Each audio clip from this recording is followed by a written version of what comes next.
Uma parada interessante é que assim, vocês não citaram o efeito das redes sociais na sociedade, tá ligado? Que pra mim, é porque também é, né? Que é recente também. Eu tô enfiado sabe, nessa cara. porra, né? E é verdade, tem isso. E, porra, eu tirando do meu cu aqui, não tem dado, não tem nada disso. Mas, porra, eu sinto que eu tenho uns efeitos ali de merda Tem um cara que é um neurocientista... Quando usado de um jeito merda, né, obviamente. Tem um cara que é um neurocientista francês, o Michael Desmourguet, que ele escreveu um livro, como é que é o nome? Não sei o que de idiotas. A Fábrica de Cretinos Digitais, uma coisa assim.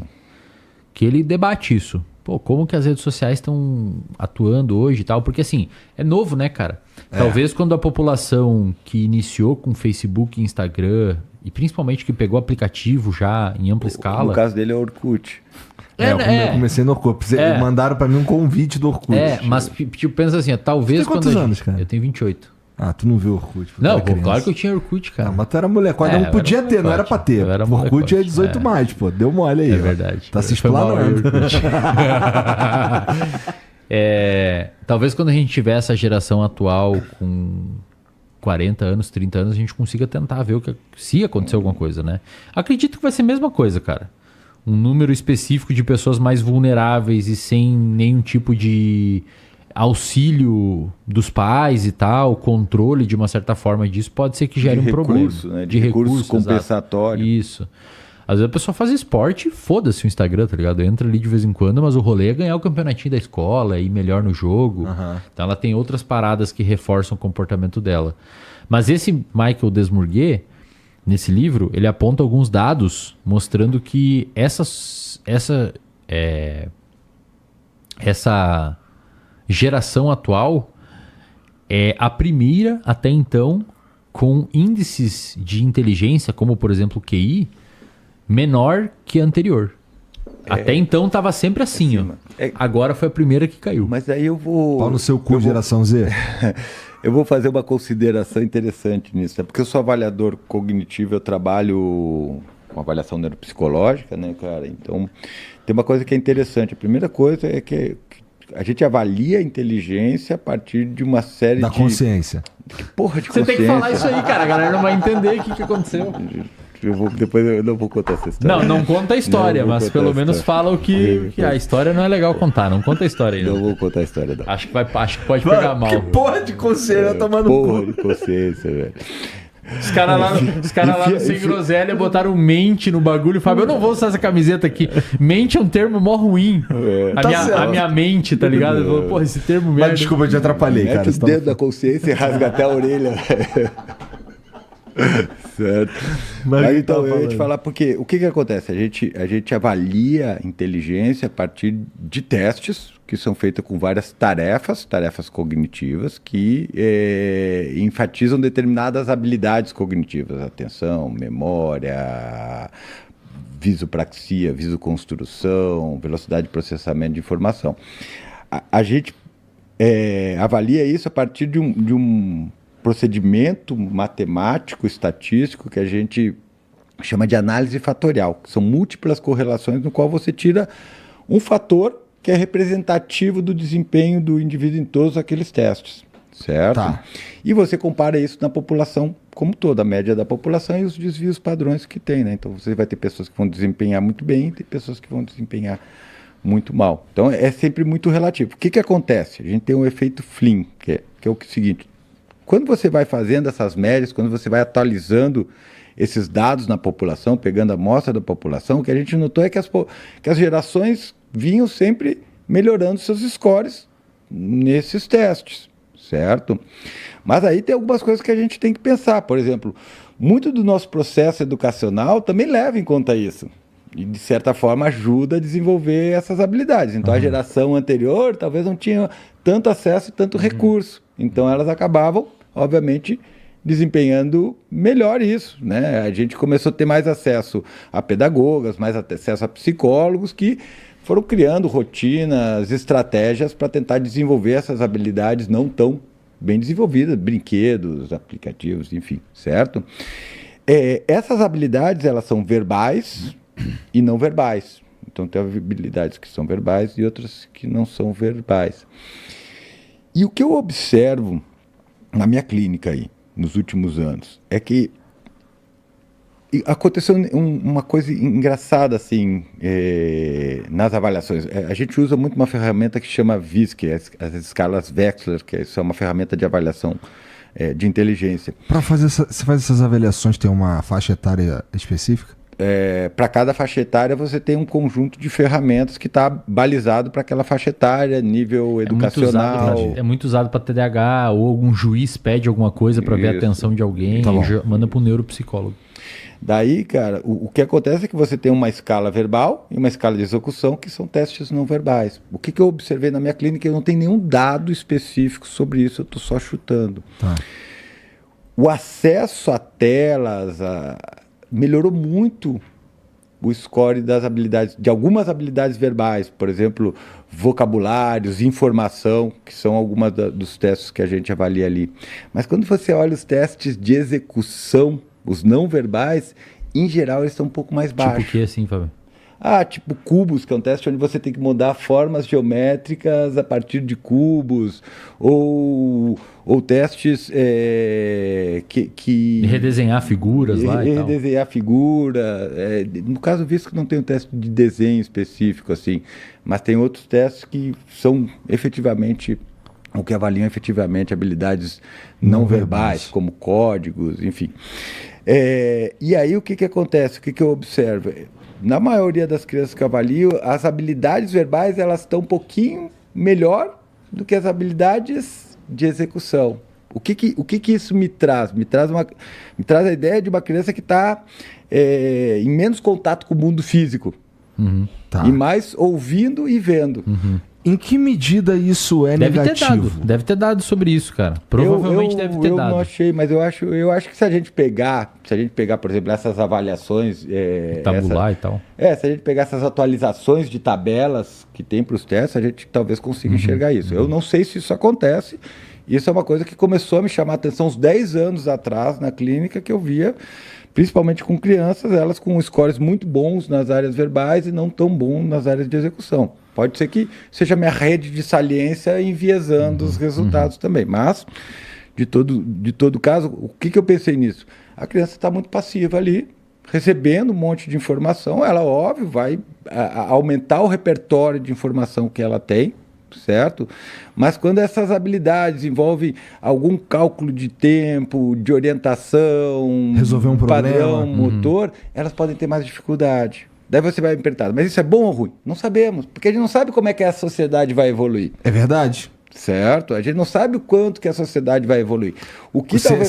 Esses caras provavelmente podem não ser expostos às mesmas circunstâncias que nós. Né? As demandas no futuro podem levar muito mais em conta essas habilidades. Exato. Então tem essa crítica a isso também, porque a gente está baseado em testes que foram feitos no início do século passado. Certo? Alguns até concebidos um pouquinho antes. Então por isso que eu digo, a gente tem que ser cuidadoso. Eu vou te falar, eu não acho que tela seja saudável para criança. Criança menor do que 3 anos, 4 anos, não tem nem que saber que celular existe. Assim, no mundo ideal, 14 anos. Por quê? Porque, primeiro, por causa dessa coisa de estar interagindo com o mundo físico. Uma criança de 0 a 3 anos, ela está desenvolvendo o que a gente chama de padrão sensório-motor. Ela está conectando áreas sensoriais com áreas motoras. Equilíbrio, entender o quão distante essa caixa está, entender a textura disso daqui. Olha só. E para isso é preciso não ficar vendo uma tela, E aí a gente não está falando necessariamente de interações sociais. O que acontece, por exemplo, imagina você vendo um programa de televisão, você conversa com a tela? Não. Então você pode até desenvolver uma boa capacidade de compreensão da linguagem, mas a parte de articulação, de formar frase, de certa forma se comunicar adequadamente, pode ficar um pouquinho... Faz sentido. Pouco desenvolvida ou menos desenvolvida. O lance deu produzir pôr no mundo mesmo, dar voz ao que eu tô pensando é uma habilidade que pode ficar... Pode ficar menos estimulada. Sim. Certo? E isso... De novo, pode ser que tenha dados sobre isso, eu não tenho acesso a esses dados. Isso eu estou falando um pouquinho da minha prática clínica, da impressão que eu tenho. Então, eu entendo, por exemplo, que nesse período de 0 a 3 anos, a criança tem que estar amassando papel, botando coisa na boca, correndo com a mãe, correndo atrás dela, explorando o ambiente, caindo, certo? Porque isso vai ajudar ele a integrar esses circuitos que estão amadurecendo ali, certo? E esses circuitos, eles têm um período de maturação. Depois, essa maturação não é tão fácil, certo? Esse desenvolvimento não é tão fácil. Então, eu acho é uma janela de oportunidade. Então, eu acho que é isso. Entendi. Certo? Então, Então, nesse sentido, é uma vantagem que a nossa geração teve, porque vamos lá. Aparentemente, sim. Mas, assim, isso, aparentemente, é verdade. Se a gente parar pra pensar, por exemplo, que 20 anos atrás era muito mais seguro brincar na rua, né? Então, hoje, interações sociais de crianças, elas acontecem majoritariamente na escola, quase que exclusivamente na escola. Né? Então, significa que a gente acaba se encontrando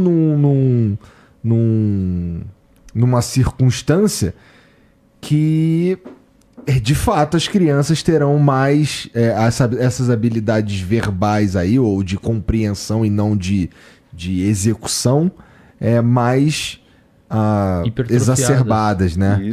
Isso. Mas é aquilo que você falou, a gente não sabe em que medida isso é bom ou ruim. Vamos saber daqui a 20 anos. Vamos saber mais daqui. Por exemplo, o fato da criança muitas vezes desde pequenininha ali ficar muito sentada olhando uma tela e às vezes não desenvolver. Cara, a criança tem períodos onde ela aprende a sentar, onde ela começa a levantar e cair, não consegue ficar. É importante ter, de uma forma completa, a exposição a esses comportamentos para que aqueles circuitos fiquem integrados. A criança está num cérebro muito plástico, ele é muito molengue, ele precisa de estímulo. Inclusive, se você... Às vezes, algumas crianças... A minha sobrinha foi assim quando nasceu. O meu sobrinho foi assim quando nasceu. Um olho por alguma razão, nasce com uma disfunção e tem algum reflexo ali que está prejudicado, indicando que aquele olho está hipofuncional. O médico normalmente fecha o outro. Porque aí, como o olho não está recebendo luz, as áreas lá atrás não se desenvolvem tanto e esse aqui chega no mesmo nível de desenvolvimento e depois você abre. Então, se você priva, por exemplo, você deixa uma criança, digamos, isso não vai acontecer, né? Mas um exemplo. Você priva a criança durante 1 ano de entrar luz, a área do cérebro envolvida por detectar luz atrofia. Cara, você precisa aprender a enxergar. Exato, você aprende a enxergar. Isso mesmo. Você aprende a ouvir, você aprende textura. Olha, cara, isso daqui, ele é pontudo. E os neurôniozinhos da ponta da sua mão começam a integrar isso e o teu córtex somatosensorial começa a hipertrofiar aquela região. Cara, então a criança, quando de alguma forma está sendo privada desses estímulos, contato com a grama, contato com massinha de modelar, encostar, rasgar, puxar, e tá ali parada, as regiões daquele cérebro, em teoria, não estão sendo estimuladas. Pode ter algum prejuízo no futuro, não sabemos. Olha só que interessante isso que Wesley falou, porque isso é muito importante. Primeiro, essa coisa de aprender a ver. Quando você nasce, a criança enxerga, mas o sulco calcarino, a área visual primária, ela não está organizada nas camadas de dominância ocular. Isso vai depender da estimulação da luz e da visão da criança. Agora, tem uma coisa que é fantástica na visão e que as pessoas não se dão conta, que é a visão de profundidade. Porque, por exemplo, para ver cores você tem receptor, certo? Para ver formas você tem receptores. Mas para ver profundidade você não tem receptores, você vai ter que construir essa visão de profundidade. A imagem na retina ela é plana, certo? Como é que o cérebro calcula a profundidade? Por dados pictórios, né? Então, por exemplo, a sobreposição, essa coisa está na frente da outra, o tamanho relativo, as linhas de fundo, a luz, sombra, certo? Mas também pela binocularidade. Ou seja, o ponto onde a imagem encosta no olho esquerdo é diferente do ponto que ela encosta no olho direito. E o cérebro usa essa diferença para calcular a distância que as coisas estão da gente. Isso tem que ser aprendido. E a criança tem que conectar. E para ela aprender isso, ela precisa explorar o mundo. Ela precisa alcançar esse copo aqui para conseguir fazer a relação entre o que ela tá o que o cérebro está enxergando, a diferença desses pontos e o copo. E além disso, depois que a criança pegou o copo, primeiro, para pegar o copo, ela tem que ter uma noção de onde o copo está em relação ao braço dela. E quando ela levantar o copo, automaticamente, no momento de fazer essa execução desse comportamento, o cérebro dela está entendendo quanto de força ela precisa emitir para conseguir fazer com que o copo venha até a altura que ela deseja. Porque se ela fizer assim, ela vai levantar demais o copo. Se ela fizer assim, ela não vai conseguir pegar o copo. Você já viu É difícil, cara. Ensina um robô a abrir uma garrafa dessas. É uma trabalheira gigantesca, porque é muito difícil abrir uma garrafa dessas. O seu cérebro faz um cálculo absurdo para conseguir fazer isso aqui, ó. Primeiro, eu tive que pegar isso daqui. Segundo, não esmagar. Exato, não esmagar. Terceiro, eu tive que localizar, apertar o suficiente e ao mesmo tempo travar essa mão para a roda, para ela não girar todo. É muita coisa, cara. E nisso o meu cérebro vai ativando alguns músculos e inibindo outros até eu conseguir levantar. Abrir isso. E ao abrir isso, tem que trazer ele da minha boca. Eu não posso trazer aqui, não posso virar antes. É um cálculo absurdamente complexo. E a criança tem que aprender isso, cara. É tudo aprendido. Você não nasce sabendo. E a melhor forma que você tem de aprender é se expondo a essas coisas.